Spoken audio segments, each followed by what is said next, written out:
সুপ্রিয় শিক্ষার্থীবৃন্দ, আশা করি ভালো আছো। আমরা যোগাশ্রী প্রোগ্রামের সর্বোচ্চ কোণ সর্বনিম্নকরণের কিছু সমস্যার সমাধান করেছি। আজকে দেখো তোমাদের জন্য একটু ব্যতিক্রম ধর্মী একটা প্রোগ্রাম দেখাচ্ছি। z = অবিষ্ট ফাংশন 4x + 6y শর্ত x + y = 5। এটাকে সমতা দেওয়া আছে, এখানে অসমতা দেওয়া নাই। x > 2, y <= 4। এতদিন আমরা করেছি হয় <= ছিল বা <= ছিল। এখানে দেখো ইকুয়াল টু দেওয়া আছে, <= দেওয়া আছে, <= দেওয়া আছে, তিনটাই একটা প্রবলেমে দেওয়া আছে। আর x এর মান আমরা বলছিলাম চলক সবসময় ধনাত্মক। দেখো তো আগের মতোই সবকিছু আগের মতো, শুধু তোমাদের একটু দৌড়িয়ে দেওয়ার জন্য দেখো প্রদত্ত অসমতাগুলোর অনুরূপ সমীকরণ। তো প্রদত্ত অসমতা অনুরূপ সমীকরণ আমরা কি কি পেলাম? x + y = 5, এটা তোমাদের দেওয়াই আছে। তাহলে x/a + y/b = 1, 1 নম্বর সমীকরণ। 2 নাম্বারটা আমরা কি করলাম? > না লিখে আমরা ইকুয়াল টু লিখলাম। 3 নাম্বারটা আমরা কি লিখলাম? <= না লিখে আমরা ইকুয়াল টু লিখলাম। ঠিক আছে? আচ্ছা, এবং x = 0, y = 0। আচ্ছা, দেখ 1 থেকে আমরা কি পাই? a 5, 0 আর b হচ্ছে 0, 5 বিন্দু নির্ণয় করি। 2 নং সমীকরণ y অক্ষের সমান্তরাল। আমরা বলছিলাম যে y অক্ষের সমান্তরাল সমীকরণ রেখার সমীকরণ x = a। তাহলে x = 2 দেওয়া আছে, তাহলে এটা হলো আমাদের কোন অক্ষের সমান্তরাল রেখার সমীকরণ? y অক্ষের সমান্তরাল রেখার সমীকরণ। 3 নং হতে আমরা পাই দেখো y = 4। y = 4 মানে এটা হচ্ছে আমাদের x অক্ষের সমান্তরাল রেখার সমীকরণ। গ্রাফ কাগজে x ও y অক্ষ এবং মূল বিন্দু চিহ্নিত করি। x ও y অক্ষের দিকে ক্ষুদ্র 2 বর্গ বাহুর দৈর্ঘ্য সমান 1 একক ধরি। তাহলে আমরা কি বললাম যে ক্ষুদ্র 2 বর্গের বাহু সমান আমরা দৈর্ঘ্য হচ্ছে 1 একক। 1, 2 ও 3 নং লেখো যথাক্রমে a b c d এবং e f। এখান থেকে পাবো আমরা a b, এখান থেকে পাবো c d, আর এখান থেকে পাবো আমরা e f।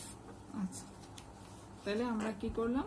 a b অঙ্কন করলাম। দেখো a b, তারপরে আমরা অঙ্কন করলাম হচ্ছে c d y অক্ষের সমান্তরাল, তারপরে লেখো e f আমরা অঙ্কন করলাম x অক্ষের সমান্তরাল। আচ্ছা, এখন a b রেখার উপরস্থ সকল বিন্দু সেটের জন্য x + y = 5। এটা কিন্তু তীর চিহ্ন আমরা কোথাও দিতে পারবো না, কারণ আমাদের দেওয়া আছে কোথায় x + y = 5। তাহলে a b রেখার উপরস্থ সকল বিন্দু হচ্ছে এই রেখাঙ্কনতে আছে। CD রেখার উপরস্থ এবং তার ডান পাশ দেখো, তাহলে আমাদের CD x > 2, তাহলে আমরা তীর চিহ্ন কি দিব? আমাদের ডান পাশে চলে যাবে। দেখো তাহলে CD রেখার উপরস্থ সকল বিন্দু, আর তীর চিহ্ন চলে গেল গ্রেটার দেনের জন্য আমাদের ডান পাশে। আচ্ছা, আর EF এর দেখো <= জন্য আমাদের EF রেখার উপরে অথবা তার নিচের দিকে। ঠিক আছে? তো এখন দেখো আমরা কি পেলাম? EF রেখার উপরস্থ এবং তার বাম পাশে সকল বিন্দু সেটের জন্য y <= 4 আমরা অঙ্কন করলাম। এখন দেখো আমরা কি পেলাম? AB রেখা পেলাম, তারপরে পেলাম হচ্ছে আমরা AB পেলাম আমরা, তারপরে পেলাম CD, তারপরে পেলাম EF। আচ্ছা, এখন দেখো আমাদের কমন এলাকা কি? AB রেখার ক্ষেত্রে কিন্তু আমাদের কোথাও আমরা নিচে উপরে দিতে পারতেছি না, বিন্দুগুলা কিন্তু সবই AB রেখার উপরে। তাহলে এটাও দেখো নিচের দিকে আসছে, এটাও ডান পাশে গেছে। তার মানে এই জায়গা হচ্ছে আমাদের কমন এরিয়া, কিন্তু এখানে তো আমাদের তীর চিহ্ন উপরে যায়নি, শুধুমাত্র রেখার এই অংশটুকু আমরা মোটা কালি দিয়ে মার্ক করেছি। দেখো শুধু A এবং G বিন্দু এইটুকু হচ্ছে আমাদের অনুকূল এলাকা। এর জন্য বলছি এটা একটা ব্যতিক্রম প্রবলেম তোমাদের জন্য, যেখানে আমাদের নির্দিষ্ট কোনো এলাকা নাই, শুধুমাত্র ওই রেখার উপরের এই অংশটুকু আমরা মোটা কালি দিয়ে মার্ক করে দিয়েছি। A বিন্দু এবং G বিন্দু এইটুকু অংশ হচ্ছে আমাদের কমন এলাকা। এখন G বিন্দু স্থানাঙ্ক আমরা বের করতে পারি। যেটা হচ্ছে আমরা গ্রাফ গুণে বের করতে পারি, অথবা দেখো আমরা বের করতে পারি যেটা কোন কোন রেখার ছাদ্য বিন্দু। সেটা হচ্ছে CD রেখা আর হচ্ছে কি আমাদের AB রেখা। এই দুইটা বিন্দু সলভ করো, আমরা G বিন্দুর মান বের করতে পারি। তো এখন দেখো এই বিন্দু স্থানাঙ্ক হচ্ছে আমাদের কত? লেখচিত্রে কোনো সমস্যা সমাধানের অনুকূল এলাকা পাওয়া যায় নাই। এখানে AB সরলরেখার উপরস্থ AG দূরত্বের মধ্যে A ও G বিন্দুতে সর্বোচ্চ মান পাওয়া যাবে। এখানে A বিন্দু স্থানাঙ্ক হচ্ছে 5, 0 আর G বিন্দু স্থানাঙ্ক আমরা কি পেলাম? 2, 3। তাহলে ওই যে আমাদের অভিষ্ট ফাংশন ছিল 4x + 6y, সেখানে আমরা কি করলাম, a এর মান বসালাম 50, বসে আমরা মান পেলাম 20, আর g এর মান বসালাম 2, 3 বিন্দুতে, z = 4x + 6y, সেখানে পেলাম 26। তো আমাদের মান বের করতে বলছে কি সর্বোচ্চ মান। যদি একই প্রবলেম আমার সর্বনিম্ন বের করতে বলতো তাহলে আমরা মান দিতাম 20। তাহলে আমাদের যেহেতু মান বের করতে বলছে সর্বোচ্চ মান, তাহলে আমরা লিখবো z max = 26।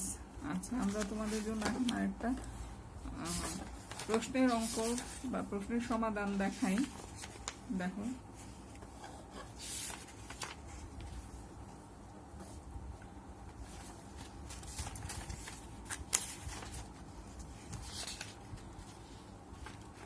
তোমাদের জন্য একটা প্রশ্নের অঙ্ক দেখি আমরা। বলছে যে এক ব্যক্তি 500 টাকার মধ্যে, হ্যাঁ, তাহলে টোটাল ক্যাপিটাল কত, 500 টাকা, কমপক্ষে 6 খানা গামছা, বা অনেক সময় কমপক্ষে জায়গায় ন্যূনতম দেওয়া থাকে, হ্যাঁ, এর বেশিও সে কিনতে পারে, তা কিন্তু 6টা গামছা কমপক্ষে তাকে কিনতে হবে, এবং 4 খানা তোয়ালে কিনতে চায়। প্রতিখানা গামছার দাম 30 টাকা বা 30 টাকা, এবং প্রতিখানা তোয়ালের দাম 40 টাকা।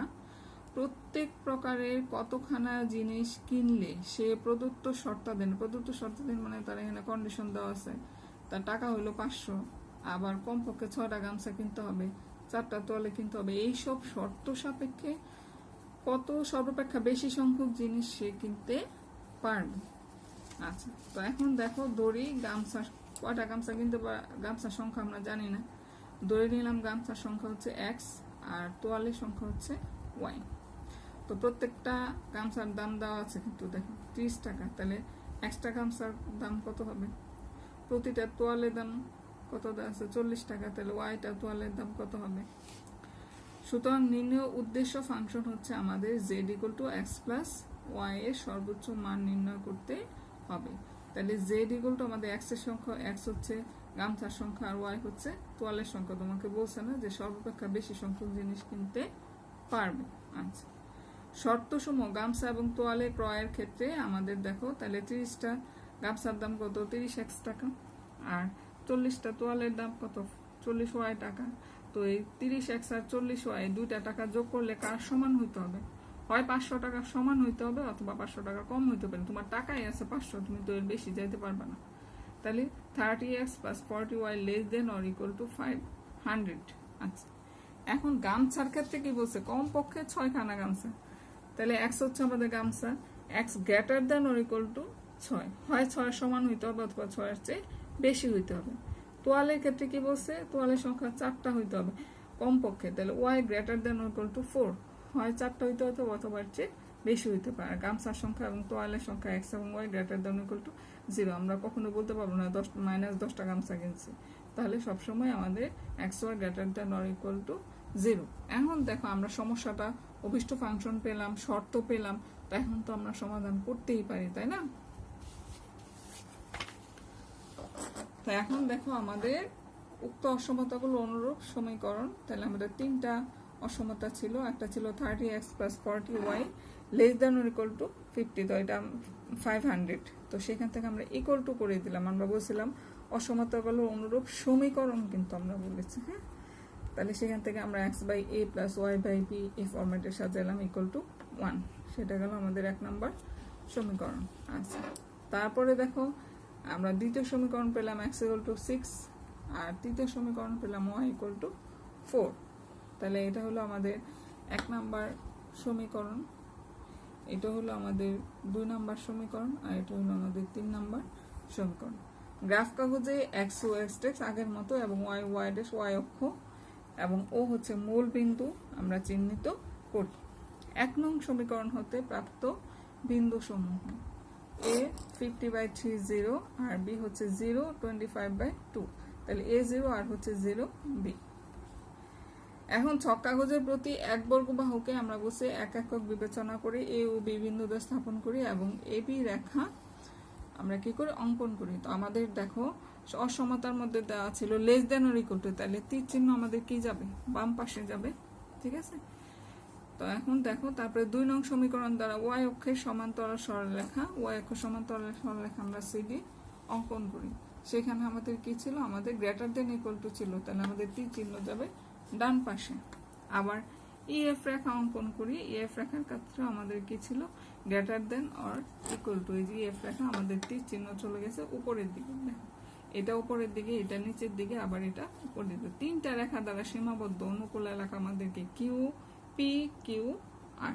এই তিনটা বিন্দু স্থানাঙ্ক আমরা শুধু অভিষ্ট ফাংশনে বসাবো। তাহলে পি, কিউ, আর এর স্থানাঙ্ক হয় আমরা গ্রাফ কাগজ থেকে বের করব, অথবা যে দুইটা রেখার ছাদ বিন্দু, যেমন পি বিন্দু কোন কোন রেখার ছাদ বিন্দু সেটা থেকে বের করতে পারি, কিউ বিন্দু কোন কোন রেখার ছাদ বিন্দু সেটা দিয়ে বের করতে পারি, আর বিন্দু কোন কোন রেখার ছাদ বিন্দু, সেই দুইটা রেখা দুইটা সলভ করে আমরা বের করতে পারি।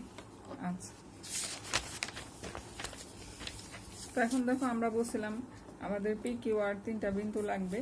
তো আমরা দেখো বের করে ফেললাম। পি বিন্দু স্থানাঙ্ক হচ্ছে 6, কিউ বিন্দু হচ্ছে 6, 4, আর আর বিন্দু স্থানাঙ্ক হচ্ছে আমাদের 34/3, 4। তো পি, কিউ, আর বিন্দু দ্বয়ের সাহায্যে আমরা জেড এর মান নির্ণয় করি। ওই যে অভিষ্ট ফাংশন আমরা লিখেছিলাম Z equal to X plus Y. তো এখন দেখো পি বিন্দুতে আমরা কি পেলাম, এক্স হচ্ছে গামছার সংখ্যা আর ওয়াই হচ্ছে তোয়ালের সংখ্যা। 6 + 8 = 14। কিউ বিন্দুতে 6 হচ্ছে গামছার সংখ্যা আর তোয়ালের সংখ্যা হচ্ছে কত, 4। ওকে, আর হচ্ছে 34/3, 4 বিন্দুতে জেড ইকুয়াল টু এত 11.33 + 4। আচ্ছা, তো এখন দেখো আমাদের সর্বোচ্চ মান কোন বিন্দুতে পেলাম আমরা, আর বিন্দুতে। ফলাফলে গামছার সংখ্যা ভগ্নাংশ হওয়ায় এবি রেখার উপরস্থ আমরা কি পেলাম, 10, 5 বিন্দুটি গ্রহণযোগ্য। তো আমরা কি পেলাম যে এখানে আমরা যদি আমরা 11 নেই সেখানে আমাদের মানটা, আরে দেখো এই মানটা নেই, তাহলে আমাদের মানটা আসতেছে ফ্র্যাকশন।